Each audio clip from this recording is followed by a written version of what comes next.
Chapter 1. Consumed by my loss, I didn't notice the hardness of the pew where I sat. I was at the funeral of my dearest friend, my mother.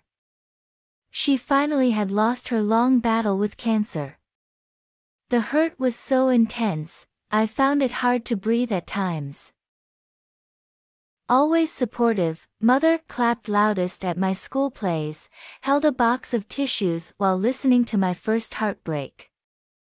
Comforted me at my father's death. Encouraged me in college, and prayed for me my entire life. When Mother's illness was diagnosed, my sister had a new baby. And my brother had recently married his childhood sweetheart. So it fell on me, the 27-year-old middle child without entanglements, to take care of her. I counted it an honor. "What now, Lord?" I asked sitting in church. My life stretched out before me's an empty abyss. My brother sat stoically with his face toward the cross while clutching his wife's hand. My sister sat slumped against her husband's shoulder, his arms around her as she cradled their child. All so deeply grieving, no one noticed I sat alone. My place had been with our mother, preparing her meals, helping her walk, taking her to the doctor, seeing to her medication, reading the Bible together. Now she was with the Lord. My work was finished and I was alone.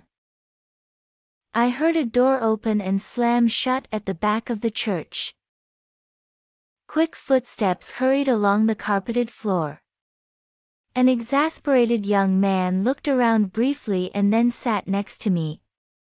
He folded his hands and placed them on his lap. His eyes were brimming with tears.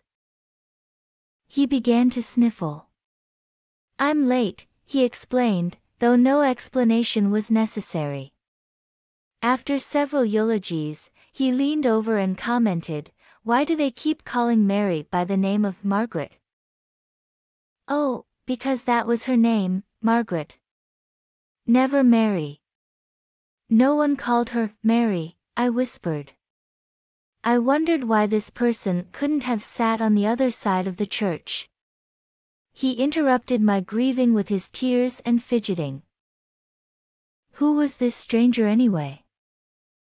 "No, that isn't correct," he insisted, as several people glanced over at us whispering, "Her name is Mary, Mary Peters."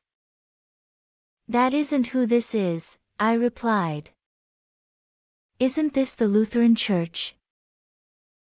"No, the Lutheran church is across the street." "Oh. I believe you're at the wrong funeral, sir." The solemnness of the occasion mixed with the realization of the man's mistake bubbled up inside me and came out as laughter.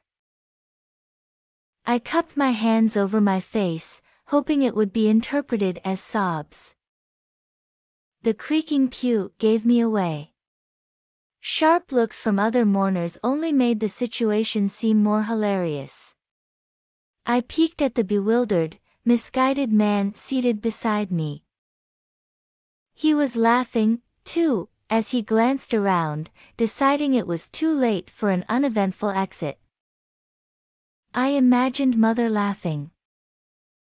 At the final amen, we darted out a door and into the parking lot. "I do believe we'll be the talk of the town," he smiled. He said his name was Rick and since he had missed his aunt's funeral, asked me out for a cup of coffee. That afternoon began a lifelong journey for me with this man who attended the wrong funeral, but was in the right place. A year after our meeting, we were married at a country church where he was the assistant pastor. This time we both arrived at the same church, right on time. In my time of sorrow, God gave me laughter. In place of loneliness, God gave me love. This past June we celebrated our 22nd wedding anniversary. Whenever anyone asks us how we met, Rick tells them, her mother and my Aunt Mary introduced us, and it's truly a match made in heaven.